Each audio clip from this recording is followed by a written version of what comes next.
Siendo las 12 un minuto, ¿cierto? Les doy la más cordial bienvenida a este coloquio que promete ser muy interesante.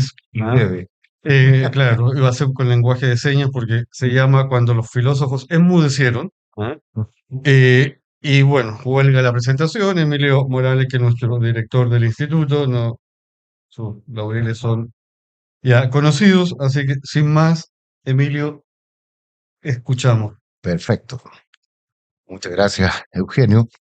Eh, sí, huelga decir que les solicito un poco de clemencia porque estamos reemplazando a Mauricio, que está en importantes eh, actividades, y entonces ha sido preparado eh, no con la antelación que le corresponde a un coloquio, pero en fin, algo podríamos decir. Cuando los filósofos enmudecen. Cuenta Platón en el Fedón que Sócrates, poco antes del momento de su muerte, estaba inquieto. El daimon le había dicho insistentemente: Sócrates, ejercítate en la música. Sócrates, ejercítate en la música. Sócrates no entendió bien lo que el daimon quería decir. Por lo que pudiera presentarse, le escribió un himno al dios Apolo o a otro dios del día para aplacar alguna ira de la que le pudiese estar avisando el mensajero divino. Poco antes de su muerte, Sócrates calla y deja que hable la música. La relación entre música y desarrollo del espíritu humano es por lo pronto un tema profundo, del cual valdría preocuparse en un coloquio estrictamente ad hoc. Por ahora, nos interesa pensar en ese lapso en el que el filósofo calla, al menos por algunos instantes. Ciertamente, parece que en algunos momentos de la historia de la filosofía los filósofos callan, enmudecen. ¿Por qué enmudecen? ¿Qué hace que un filósofo no siga hablando? Por lo pronto, Sócrates calla para dar paso a la música, como si algo en su trayectoria no estuviese completo, como si algo se le hubiese quedado en el tintero. El filósofo, al parecer, calla cuando las palabras no son suficientes para expresar algo que yace en lo más profundo de sí mismo, algo que, en eco agustiniano, es más interior al sujeto que el sujeto mismo. En otras palabras, el filósofo enmudece cuando se ve enfrentado al misterio. Quizá la condena y la cercanía de la muerte hizo que Sócrates mirara como en una especie de epifanía lo que el misterio de la vida significaba. Quizá. Otros filósofos han callado también o establecen un límite al filosofar, de manera tal que parece que hubiera ciertas cosas de las cuales sea mejor no referirse a ellas. Así lo señala contemporáneamente Wittgenstein, por ejemplo, en el Tractatus, esa obra publicada en 1922, gran año, como sabemos, ¿cierto? Se esperan noticias de eso. ¿Y qué dice Wittgenstein? Todo aquello que puede ser dicho puede decirse con claridad. Y de lo que no se puede hablar, mejor es callarse, dice Wittgenstein. Por lo pronto, las palabras y las proposiciones son para Wittgenstein una escalera para subir a alguna parte. Y uno, una vez que ha llegado, debe tirar la escalera. Llegar a alguna parte allá arriba está bien dicho, pero ¿a dónde habría de llegar el filósofo para luego enmudecer? Al toparse con lo inexpresable, lo que se muestra a sí mismo, y por lo tanto allí donde las palabras sobran, esto, dice Wittgenstein, es lo místico. Habría que verlo. Dice entonces Wittgenstein al final del Tractatus que, y cito, nosotros sentimos que incluso si todas las posibles cuestiones científicas pudieran responderse, el problema de nuestra vida no habría sido más penetrado. Desde luego que no queda ya ninguna pregunta. Y precisamente esta es la respuesta. Fin de la cita. ¿Cómo no recordar aquí a Marcel Duchamp, por ejemplo, quien señalaba a propósito del arte que no hay respuestas al problema del arte porque no hay preguntas? ¿Qué es lo que estaban diciendo con eso? ¿Por qué? ¿Por, por qué no habría preguntas respecto al tema, ¿cierto? Tantas preguntas que uno se hace. Sigo citando a Wittgenstein. La solución del problema de la vida está en la desaparición de este problema. ¿No es esta la razón de que los hombres que han llegado a ver claro el sentido de la vida, después de mucho dudar, no sepan decir en qué consiste este sentido? Existe ciertamente lo inexpresable, lo que se muestra a sí mismo. Esto es lo místico, dice Wittgenstein. El verdadero método de la filosofía sería propiamente este, no decir nada, sino aquello que se puede decir, es decir, las proposiciones de la ciencia natural. Miren lo que está diciendo. Algo, pues, que no tiene nada que ver con la filosofía. Y siempre que alguien quisiera decir algo de carácter metafísico, demostrarle que no ha dado significado a ciertos signos en sus proposiciones. Este método dejaría descontentos a los demás, dice Wittgenstein, pues no tendría el sentimiento de que estábamos enseñándole filosofía, pero sería el único estrictamente correcto, dice Wittgenstein. Mis proposiciones son esclarecedoras de este modo, que quien me comprende acaba por reconocer que carecen de sentido, siempre que el que comprenda haya salido a través de ellas, fuera de ellas. O sea, Wittgenstein estaba diciendo algo, pero quería decir otra cosa. Debe, pues, sí decirlo, tirar la escalera después de haber subido. Debe superar estas proposiciones. Entonces, tiene la justa visión del mundo. Y termina entonces el tratado con esa famosa frase, ¿cierto? De lo que no se puede hablar, mejor es callarse. Wittgenstein nos indica aquí una especie de mística natural, donde la razón ya no tendría mucho que decir. No es este el lugar para confrontar a Wittgenstein, estamos hablando de otra cosa. Basta decir que en el prólogo del Tractatus, el propio Bertrand Russell le reprocha a Wittgenstein una cierta incomodidad. Dice, y cito a Russell, su defensa consistiría en decir que lo místico puede mostrarse, pero no decirse.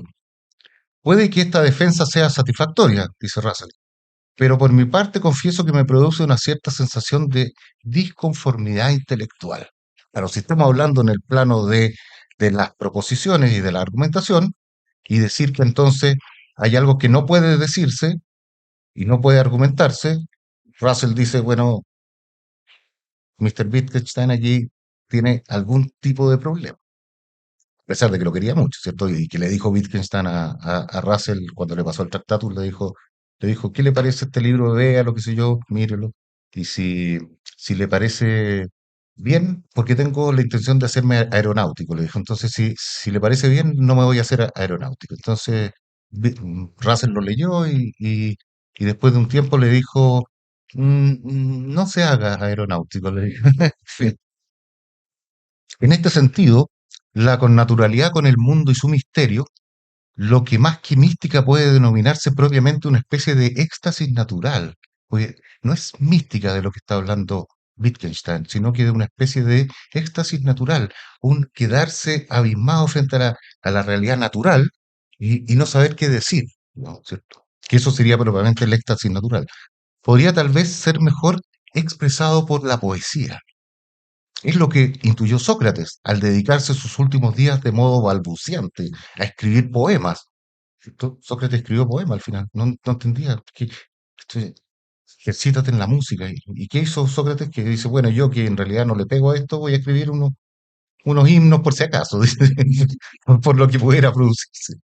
Eh, entonces, expresado por la poesía, es lo que instruyó Sócrates al dedicarse sus últimos días de modo balbuciante a escribir poemas. Así lo hace también el poeta, cronista y guionista Sam Shepard, en un libro de crónicas que serían la base del film Paris, Texas, del director Wim Wenders.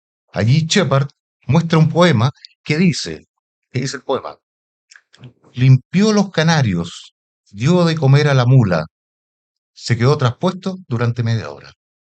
Cada mañana limpiaba los canarios, daba de comer a la mula, se quedaba traspuesto durante media hora. Nunca había pretendido quedarse traspuesto durante media hora. Simplemente le ocurría cada mañana. ¿Qué impulsaba al campesino a limpiar los canarios, dar de comer a la mula y cada mañana quedarse traspuesto durante media hora? Como una especie de práctica conventual del hábito, algo le hacía quedarse en ese estado, lo cual implica tal vez una especie de visión contemplativa del mundo cotidiano, una especie de éxtasis.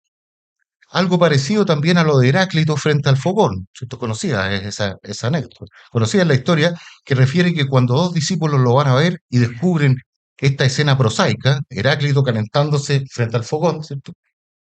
Este les dijo, pasen, pasen. También aquí los dioses se presentan. Aunque aquí pareciera que Heráclito apuntaba ya hacia otro derrotero. Quizá en esta línea podemos entender las palabras escritas en el siglo XVII por Sor Juana Inés de la Cruz, esa poeta mexicana, cuando señala en respuesta a Sor Filotea de la Cruz, casi, solo casi, lo mismo que Wittgenstein. Cito a, Sor Juana Inés de la Cruz. Aquellas cosas que no se pueden decir, es menester decir siquiera que no se pueden decir. Y aquí está la diferencia con Wittgenstein. Para que se entienda que el callar no es no haber qué decir, sino no caber en las voces lo mucho que hay que decir. No caber en las voces lo mucho que hay que decir. Esta intuición radical de Sor Juana nos conduce a comprender mejor el enmudecimiento de otro grande, Tomás de Aquino. El día 6 de diciembre de 1273, celebrando misa en la capilla de San Nicolás, el día de San Nicolás, un ya maduro Tomás, pero no viejo aún, fue sacudido por un hecho inquietante. Se quedó quizás traspuesto durante media hora. Lo cierto es que permaneció suspendido de los sentidos por algún rato. Cuando volvió, algo había sucedido, y después no regresó a la escritura ni a dictar pensamiento alguno. Solo compuso algún himno, igual que Sócrates.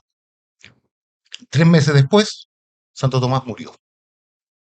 Cuando Fray Reginaldo de Piperno, su secretario, le preguntó por qué no volvía a escribir, Tomás le señaló, no puedo, no puedo. Y algo más le dijo, todo lo que he escrito me parece paja molida. Como Reginaldo le insistiera, Santo Tomás le dijo finalmente, yo te conjuro por Dios vivo omnipotente y por la fe que profesáis para con nuestra orden, los dominicos, y por la caridad que te une a mí, que lo que te voy a decir no lo digas a nadie mientras viva. Todo lo que he escrito me parece paja respecto de lo que he visto y me ha sido revelado. Santo Tomás entonces enmudeció. Eudaldo Forment recoge una serie de respuestas que se han esgrimido para tal silencio. Se adujo que Tomás era presa de un agotamiento corporal. El propio Reginaldo pensó de ello. Otra explicación es que Santo Tomás hubiese sufrido un infarto cerebral u otra grave dolencia física que lo dejó abstraído y como enajenado los últimos meses de su vida. Otra, la que a partir de la vida y obra de Santo Tomás parece la más plausible, es que efectivamente tuvo una visión mística. Forment, siguiendo a Abelardo Lobato, señala que ese día Santo Tomás tuvo una experiencia singular de Dios.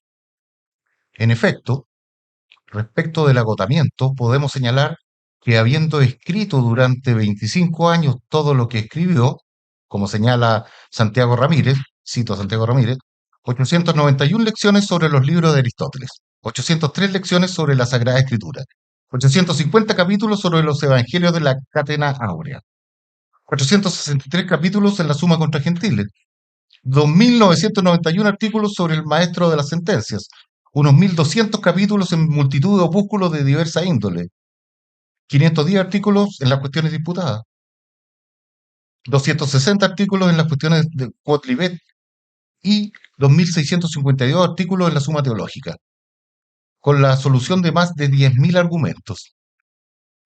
En la edición de Parma ocupan 25 volúmenes en folio y en la parisense de Fred 43 volúmenes. En cuarto mayor a 2 columnas.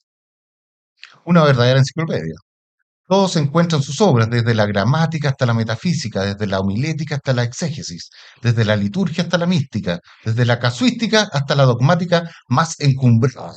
Ahí termina Santiago Ramírez. Es posible, que después de esto se encontrase un poco agotado. Es verdad, digamos. Puede ser, digamos. Respecto a una enfermedad que minó su intelecto, ello es más difícil. Es cierto que después de la visión quedó más ensimismado. Su hermana, ¿cierto? Lo recibió y se preocupó. Eh, pero aquello pareciera que fue producto de lo que había visto y no de otra cosa. Después de contemplar por gracia la esencia divina, tal como le había sucedido a San Pablo y a Moisés, Nada podría haber seguido igual, no por carta de menos, sino por carta de más, por no caber en las voces lo mucho que hay que decir, por haber sido elevado a la contemplación del amor total, de la verdad total, que no puede ser dicha con palabras, lo inefable, aquello que aparece cuando los sentidos están como embotados. Ellos no dan cuenta, no pueden dar cuenta de lo visto. Y Santo Tomás estaba perfectamente consciente de esto al morir, y estaba tranquilo, algo muy propio de los místicos. Los filósofos callan acerca de lo inefable. Sócrates calló porque algo se escapaba a su reflexión. Quizá una especie de visión protomística fue la que le acompañó sus últimos días. Wittgenstein intuyó lo inefable, pero quizás solo en una especie de éxtasis natural, que tuvo ciertos problemas al habérselas con una cierta gramática del mundo. Tomás de Aquino, todo parece indicarlo, cayó ante la visión de la esencia divina.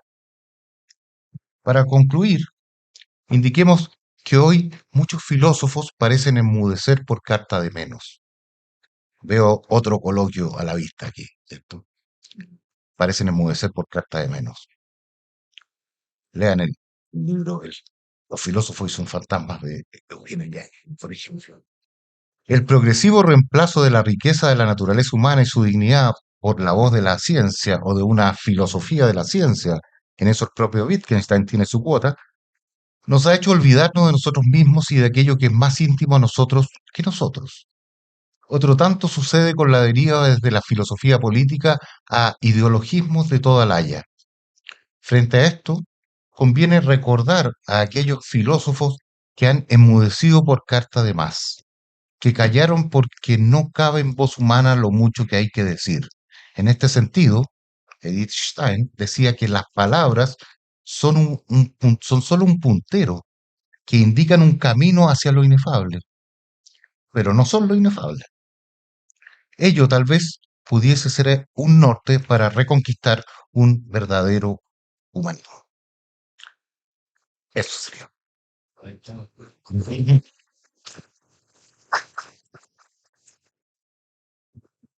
Muchas gracias, Emilio, por la bella y fina, como siempre, exposición, ¿cierto? Muy, muy, muy sugerente.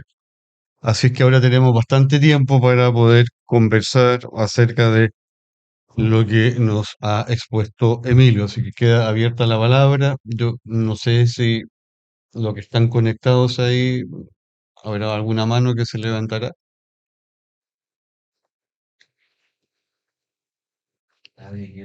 Que fue inefable. Lo inefable, ¿qué vamos a decir ante lo inefable? Camilo. Permiso. Hola, como siempre, un gusto. Aprovecho las circunstancias para comentar, para quizá partir esta reflexión en el aspecto donde la filosofía toca la teología, que está un poco lo relacionado con lo inefable, y la forma en que en diferentes culturas o religiones se ha intentado relacionar justamente el pensamiento racional y lo teológico. Estoy pensando, por ejemplo, en el judaísmo, en ciertas tendencias nominalistas donde Dios es inefable, ese tetragramatón, ese Yahvé, esos nombres que están en la cultura y que de un modo u otro escapan a la capacidad racional. Pero por otra parte tenemos justamente el caso de Santo Tomás, que si nosotros vemos superficialmente su filosofía, propone esta unión entre la razón y la fe. Pero también justamente esta inefabilidad dice, hay un horizonte quizá donde nosotros nos quedemos cortos, o no. Esa es un poco la pregunta. ¿Cómo piensa más o menos esta reflexión?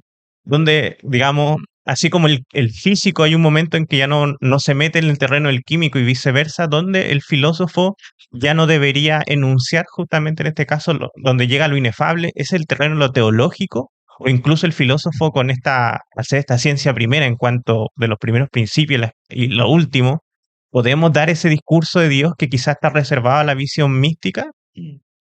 Sí, yo ahí creo que me quedaría con lo último que señala Camilo, porque la teología también usa la razón. Por algo el propio Santo Tomás decía que la filosofía es la sierva de la teología, ¿cierto? Eh, la teología entrega razones, entrega razones, razón de la fe, hay que dar razón de la fe, eso hace la teología. Eh, entonces, claro, su premisa mayor es la fe. Entonces, de ahí va desarrollando hacia abajo, pero va desarrollando lógicamente y argumentadamente.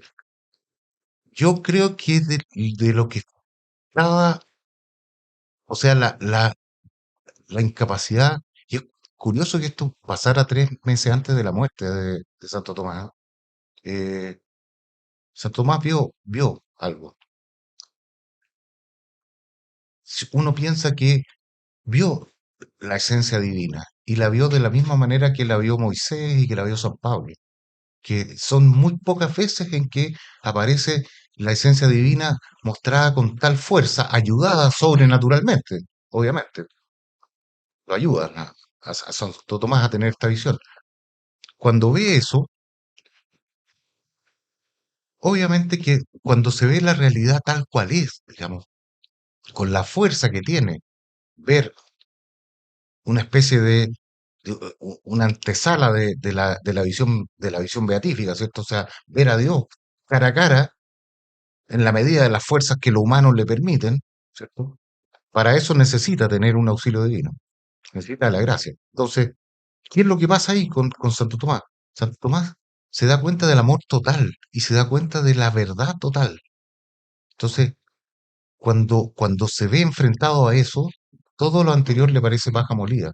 O sea, una persona que había escrito con profundidad sobre el actus essendi, sobre el acto de ser, que es capaz de contemplar la analogía que existe en el actus essendi, cómo analógicamente aparece en la realidad que tiene al frente, desde una eh, cada vez mayor perfección entitativa, por decirlo de alguna manera. Entonces, cuando uno se ve enfrentado a la perfección entitativa total, que no lo puede decir, no es posible decirlo. Y eso fue, parece ser lo que le ocurrió a Tomás de Aquino.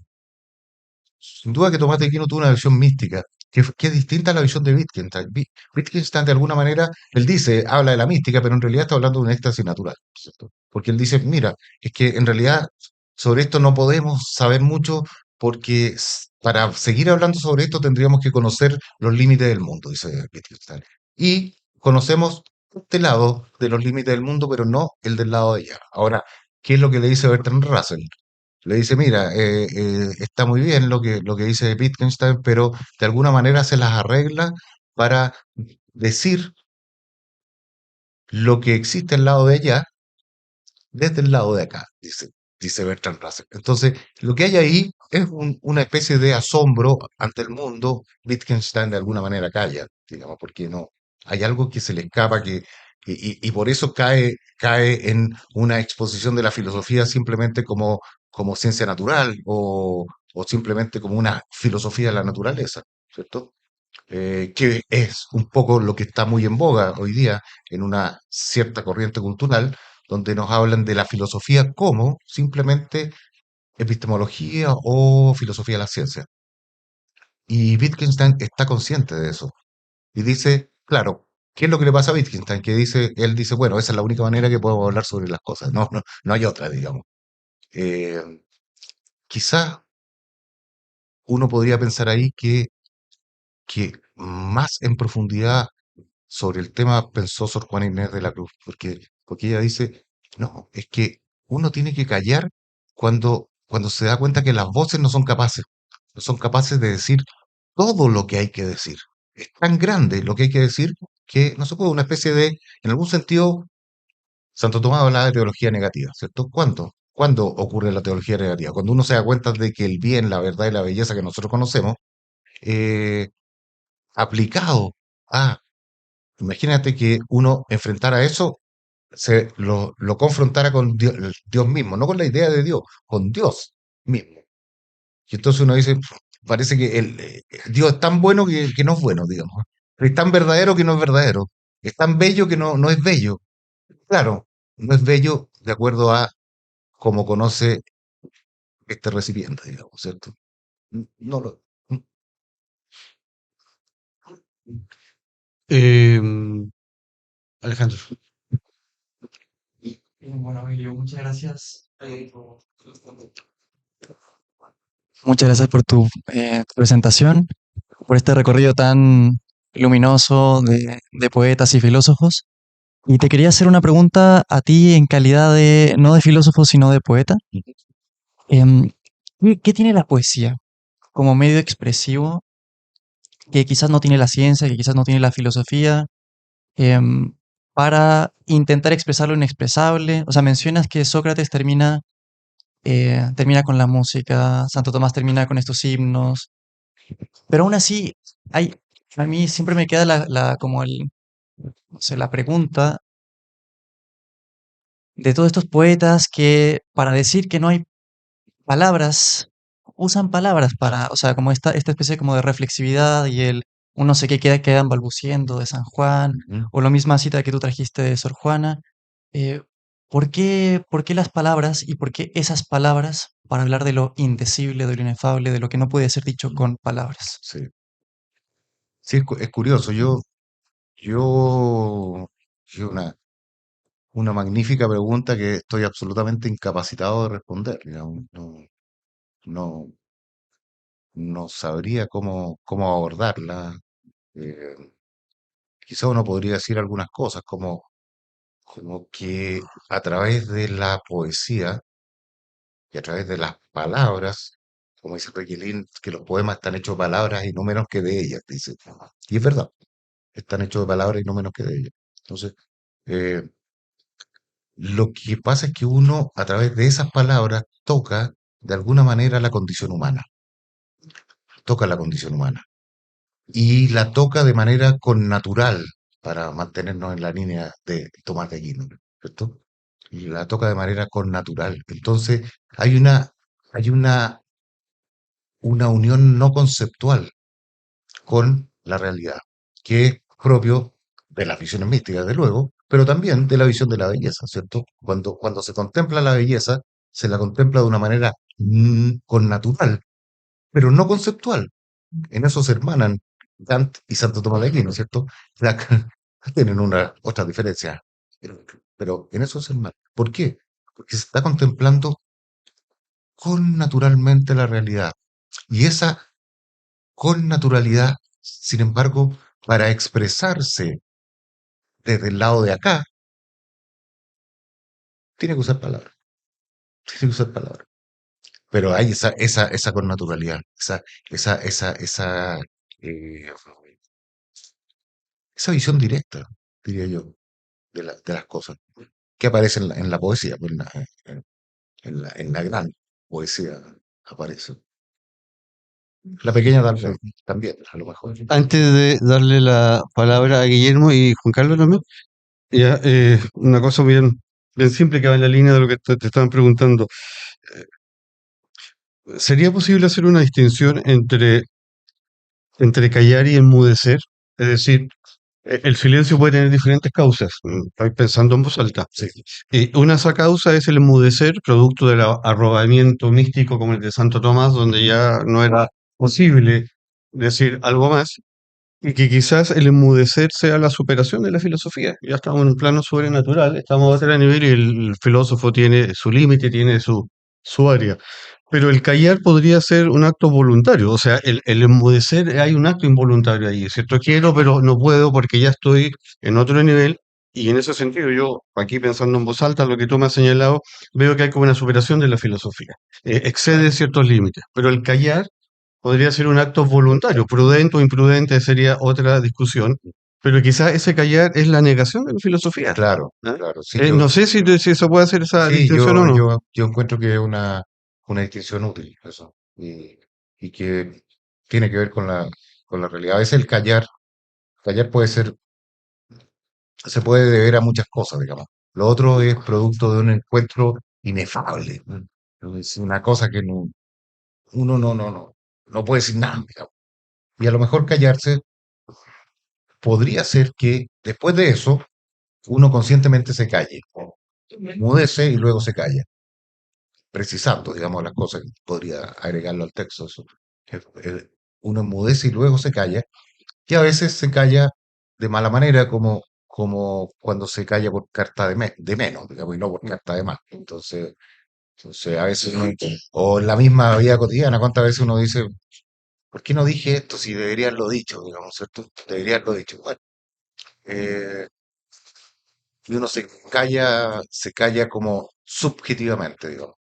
Sí, yo encuentro que esa es una distinción útil para el tema que estamos tratando. Guillermo Leonel, desde la Patagonia.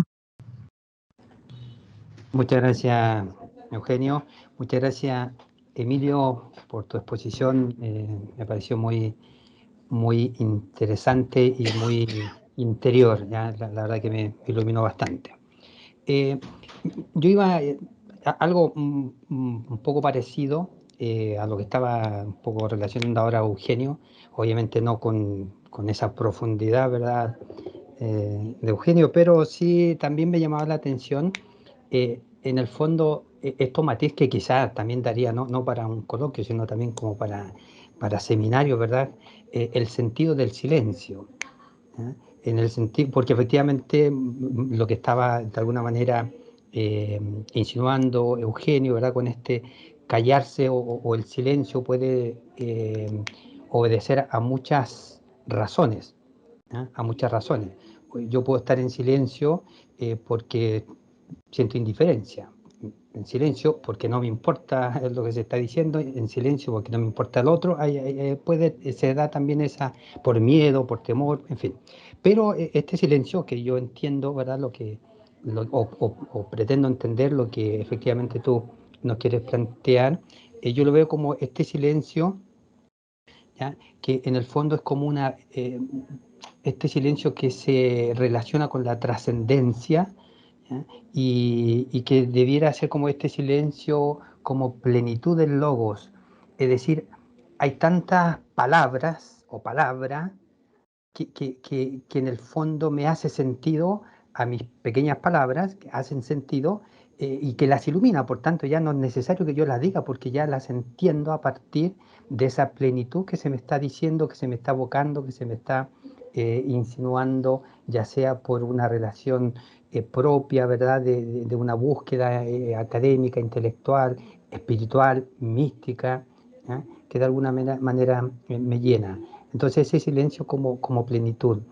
Ahora, mi pregunta va, ¿qué pasa entonces también con este, vamos a decir, vicio, si a esto le llamamos virtud, a este silencio como virtud, a lo que sería el vicio de decir muchas cosas, pero no decir nada, o decir muchas cosas aparentemente interesantes, pero que en su periplo final son contradictorias o son incluso peligrosas o son atentadoras para el mismo ser que se está hablando. Y pienso aquí en mucha filosofía, no sé, estaba pensando por ejemplo en el mismo Heidegger, interesante, yo creo que, bueno, se tiene como uno de los filósofos más grande del siglo XX, por lo menos, y todavía con lo que va del siglo XXI, todavía se sigue escribiendo de él, publicando, pero infinidad de cosas, ¿ya? Un pensamiento interesante, muchas cosas que son sumamente rescatables, pero claro, esta filosofía que tiene por preguntarse por el ser, ¿te fijas? En el fondo, este ser es un ser que es el mismo ser el que se pregunta por ese ser, es decir, el Dasein, ya en el fondo es el mismo ser que se reconoce a sí mismo, es el mismo ser que no tiene una aspiración más allá de la muerte, porque la muerte efectivamente eh, somos ser para la muerte y es un hecho, somos seres, pero en el fondo definirlo como que somos, como que nacemos solo para morir, en el fondo es decir que nacemos solo para un sinsentido. ¿Ya? Entonces, esa falta la pregunta es, ¿piensas tú que esa falta de silencio obedece también a estas explicaciones con infinidad de frases, palabras, textos, a esa escucha real del ser? ¿Eh? Porque en el fondo el gran problema que, que refleja o que supuestamente descubre Heidegger es ese olvido del ser, ¿ya? Y de hecho vuelve un poco a Platón, a Aristóteles, como que no lo hicieron muy bien, y ni siquiera, por ejemplo, ni siquiera toma en cuenta a Santo Tomás, es decir, no, Santo Tomás ni siquiera entra de alguna manera en un atisbo de descubrimiento de este ser, ¿verdad? Y que nosotros conocemos, ¿verdad? Este sentido que da a la vida humana, este acto de sendi o este ser de participación, ¿ya? No tiene sentido. ¿Cómo ves tú ese tipo de filosofía tan actual, tan interesante, tan atrayente, ¿ya? Pero en el que a la postre no lleva a ningún ser, vamos a decir, este ser mayúsculo, a ningún acto essendi? ¿Será esa falta de silencio asociado a esta plenitud? Gracias.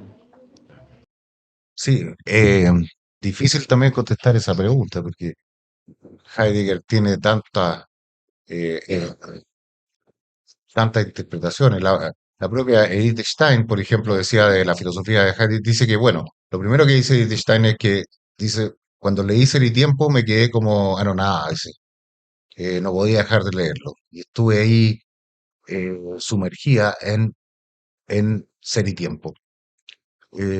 Pero, dice, después me di cuenta que en Heidegger todo está organizado temporalmente y temporalmente en el futuro, dice. Entonces, como todo está organizado temporalmente en el futuro, nunca vamos a ver nada sobre la esencia finalmente de las cosas, las esencias reales de las cosas. Eh, entonces, entonces, ¿hay ahí un problema sobre la realidad que no puede ser expresada? Sí, yo creo que sí. Eh, Hay muchas palabras que utiliza Heidegger, ¿cierto? Que, claro, o expresiones que uno dice que es esto, digamos. Eh, Maturana tenía muchas de esas expresiones heideggerianas, por ejemplo. Pero, pero también para ser sincero, también Heidegger tiene una aproximación, él está en una búsqueda genuina y dice, se me ha acusado en la Carta del Urbanismo, dice, se me ha acusado muchas veces de que mi filosofía es una filosofía atea.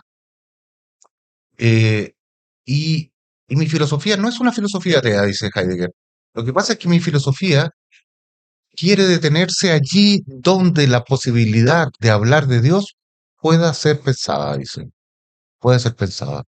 Entonces uno dice, bueno, parece que esto es más profundo de lo que uno pensaba. No es simplemente el hecho de que Heidegger es un ateo en fin, insista y ateo, entonces condenémoslo para siempre, etcétera. No, no, uno puede decir que hay una búsqueda genuina en Heidegger del ser, del ser aquí, digamos, ¿cierto? Del Sein. Sí, efectivamente.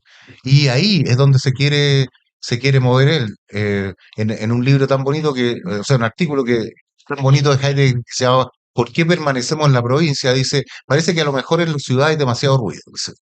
Entonces, lo que sería bueno sería que nos fuéramos a la provincia y quizá eso te hace mucho sentido, pues, Guillermo, ¿cierto? Entonces, sería bueno que nos fuéramos a la provincia y tengamos un poco de silencio para contemplar la realidad, dice. Ahí dice eso. Parece que hay mucho ruido en las ciudades. Yo le echo caso a medias, digamos. 17 años viví en Melipilla, así que algo, algo, algo le hice caso. Sí, sí. En la selva negra en la selva negra de Lumbreras, digamos. Ahora, ¿qué pasa? Que también no hay que olvidarse que, a propósito de este no decir, en, en el comienzo del Campesino Algarona, Maritain dice algo bien interesante, ¿eh? Dice, sería bueno que los filósofos tomaran alguna vez el arado. Dice. Sería bueno que los filósofos tomaran alguna vez el arado. ¿Y cómo no? ¿Cierto? Sería, en el fondo, preocupémonos de cosas concretas, de cosas del día a día, porque también allí los dioses se presentan, también en el día a día, en un trabajo bien hecho, también se presentan ahí los dioses, y no solo en un momento en que uno habla sobre, en fin, la, eh, la universalidad de las cosas, o temas por el estilo. Te contesté poco, pero es lo que puedo contestar, Guillermo. Sí. De hecho, efectivamente, Heidegger, hay un libro, me parece que se llama La cabaña de Heidegger, que uno de sus discípulos lo escribió. ¿Ya? Y efectivamente ahí, claro, se relaciona un poco la persona y el espacio, en este caso, este espacio campestre, un poco en contraposición a la ciudad, ya que era donde prefería estar Heidegger, bueno, meditando y todo lo demás. ¿Ya? Así que, bueno, muchas gracias. Sí. Ujú. Gracias. Así se llama el pueblito. Gracias. Ahora, para ordenarnos, Juan Carlos, Romy y Carlos. Juan Carlos. Bueno, muchas gracias, Emilio. Muy sugerente cada vez que se dicen cosas que a uno se le ocurren más cosas, pero que no las voy a decir. Con respecto al tema del silencio, y el tema más teológico, podríamos decir, eh, hay un momento en que Cristo, que es Dios, eh, no le habla al rey Herodes. Ese es un silencio que a mí me parece que es un tipo de silencio. Entonces, lo que se ha dicho me parece que le lleva a uno a pensar que hay unos lenguajes del silencio. Eh, con este ejemplo, me parece que hay, o lo que decía Eugenio, o sea, hay unos lenguajes del silencio. Y, y a mí me parece que el silencio es el lenguaje de Dios. Eh, y creo que eso es un tema muy profundo, porque visto ahora desde la persona, desde la antropología, uno podría decir que hay una especie de esto que voy a decir ahora. Lo primero está pensado, lo segundo es lo que me ha sugerido tu exposición, que la encuentro muy bonita. Me parece que hay una escala de perfección de la persona que no son disyuntas. En la actividad, por ejemplo, el trabajo se ordena al juego, el juego se ordena a la fiesta y la fiesta a la contemplación, que es el silencio. El hablar a mí me parece que se ordena la poesía al canto y el canto a la contemplación. En cierto sentido son actividades humanas, la antropología de la persona se manifiesta en ese tipo de dimensiones que tienen que ver con la culminación en el silencio, pero teniendo en cuenta ese silencio de Dios ante la mentira, que también ahí hay algo, ¿no?, que me parece interesante. Y desde el punto de vista filosófico, a mí me parece que el acto filosófico mismo, ¿no?, que es el que realiza toda persona humana, también admite otros silencios, el del estupefacto, la estupefacción de la inteligencia frente a algo que no comprende, ¿no? Pero está el asombro. El asombro es una forma de silencio, como la admiración, que es la más perfecta, que se ordena finalmente al acto pleno, que es la contemplación, que es el silencio respecto de la verdad. Eh, y en este sentido es muy interesante, me parece a mí, recordar, para terminar, esta idea que no sé si es de Proclo o de Cicerón, cuando decía, el hablar es un cierto canto más oscuro, que de alguna manera ahí está reflejando esta idea del silencio, ¿no?, que el hablar está empañado todavía de a lo que se ordena la misma palabra, que una cosa es el hablar y otra es la palabra. Eh, ¿Qué podrías comentar de esto? ¿Qué es lo que me sugirió tu bonita exposición? Gracias, Emilio. Eh, o sea, no mucho, quizás compartirlo, digamos, ¿cierto? Compartirlo. A propósito del primer silencio de Cristo ante Herodes, uno, uno no puede dejar de pensar, por ejemplo, eh, en Maritain pocos años, pocos meses antes de su muerte, hubo una comida. Y entonces estaban en el eh, en la sobremesa, qué sé yo, y un agitador de última hora le hizo un comentario eh, provocador a Maritain. Y Maritain, ¿qué hizo? Guardó silencio. No respondió, no respondió. Sí, sí, en fin. Que la persona que escribe ahí dice Maritain lo miró con los ojos azules que tenía, lo miró, dice, y no respondió. No miraba. Ese es un tipo de silencio, sin duda. Es un tipo de silencio que tiene su expresión máxima en el silencio de Cristo ante Herodes. ¿Cierto? Eh, y, eh, y uno tendría que investigar sobre los tipos de silencio. Quizás el silencio de las palabras, no me acuerdo cuál dijiste, pero hay uno de ellos que yo asimilé a Wittgenstein, por ejemplo. Pero es como natural, digamos, es como de admiración natural y se queda en silencio frente a lo que no puede hablar.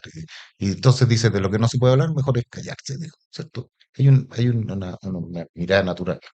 Pero claro, pero el gran silencio es el que se produce frente a una visión mística. Es el gran silencio.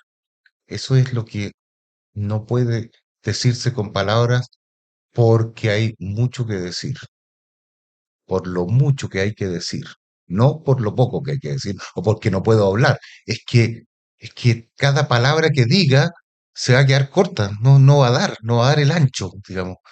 Entonces, Fíjate que pensaba en eso, perdona, sí, con lo que tú decías, pero a mí me parece que cuando uno habla de,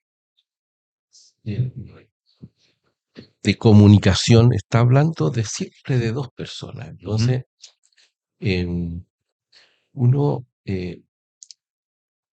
yo no sé si es que no tiene mucho que decir o lo que tiene que decir es insuficiente en relación a aquello. Yo tengo otra impresión, ujú, porque si eso se da en el ámbito de lo místico, ujú, en realidad es porque tú estás arrobado de la verdad. ujú. Más que de decir, eh, es porque escuchas a Dios. Sí, Y, yo y estoy de creo acuerdo. que eso, el escuchar, tiene una dimensión más activa, por así decir, Sin duda. que el hablar.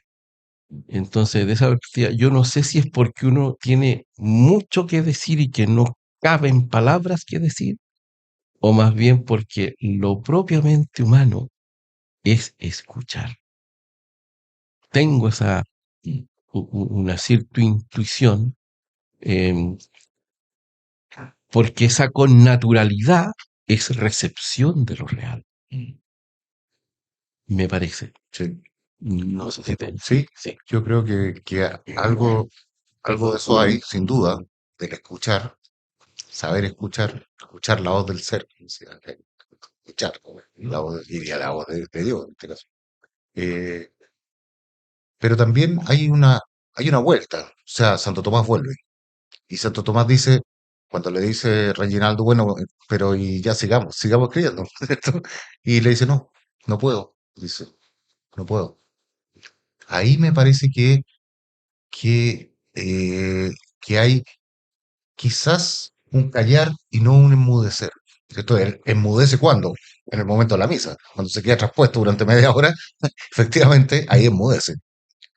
Pero después calla Santo Tomás, calla. Y dice, no, es que no podemos seguir en esto. Si mi obra ya está completa, le dice a Reginaldo, mi obra ya está completa, no necesitamos más.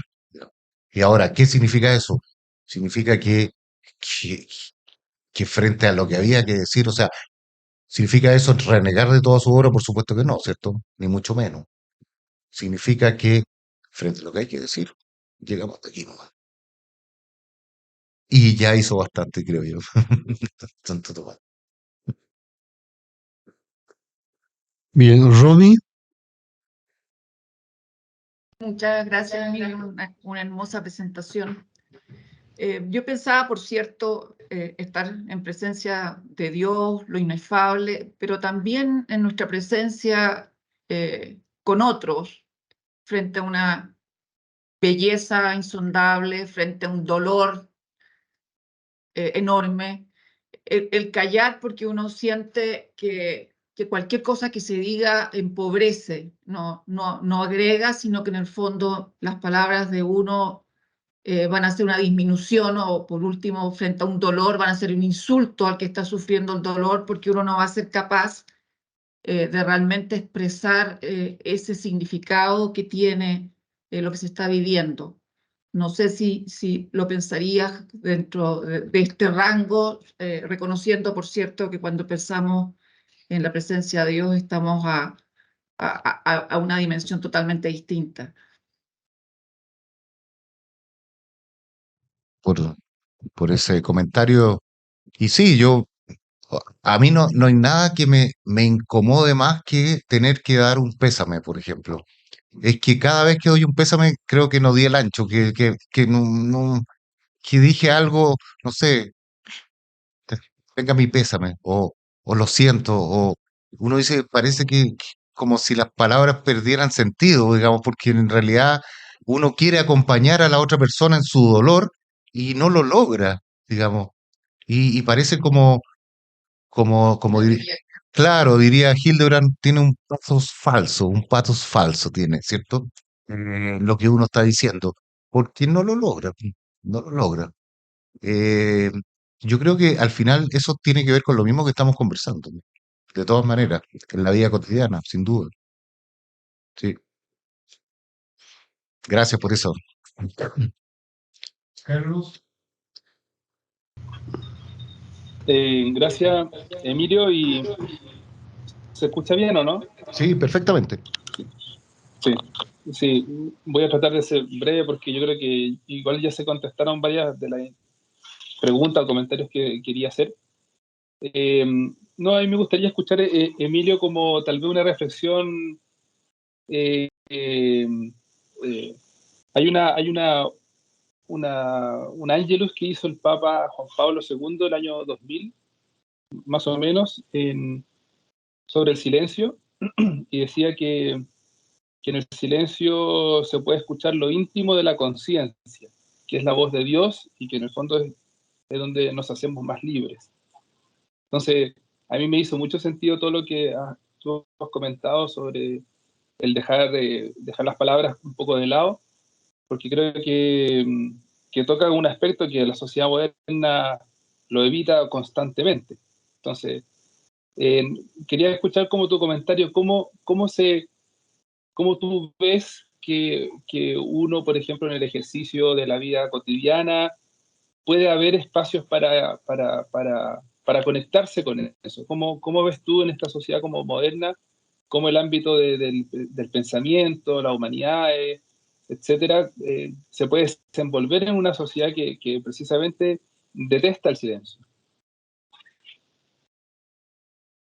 Es difícil, gracias Carlos, es difícil eso, sobre todo en la vida cotidiana y cuando, no sé, para decirlo en palabras cursi, cuando lo urgente eh, anula lo importante, digamos, y vivimos con cosas urgentes que tenemos que resolver, tenemos que resolver, tenemos que dar respuesta a esta persona, tenemos que mandar este mail, tenemos que hacer esas cosas, y hay que hacerlas, digamos, ¿cierto? Entonces, ¿cómo en ese espacio eh, puede aparecer también el, el silencio y la vida contemplativa? Y la vida contemplativa, no sé. A mí siempre me ha parecido que, eh, que así como los jesuitas dicen que son contemplativos en la acción, a mí me parece que eso debería juntarse con lo contrario, que hay que ser activo en la contemplación. Eh, una mezcla de jesuita y dominico, podríamos decir, ¿cierto? Activo, contemplativo en la acción, pero activo en la contemplación. Es decir, que en la vida cotidiana no se pierda también eh, la profundidad de las cosas, ¿no? La profundidad de las cosas. Eh, quizás eso es lo que se me ocurre por el momento, que es bien poco, digamos, pero es lo que podría decir, Carlos. Ahora también hay un tema, que es efectivamente que nos damos poco tiempo para el reposo y poco tiempo para el retiro. Sería bueno retirarse de vez en cuando, ¿cierto? Y se nos olvida, y no lo hacemos. Que podríamos, algunos sé que lo hacen, digamos, ¿cierto? Algunos sé que lo hacen.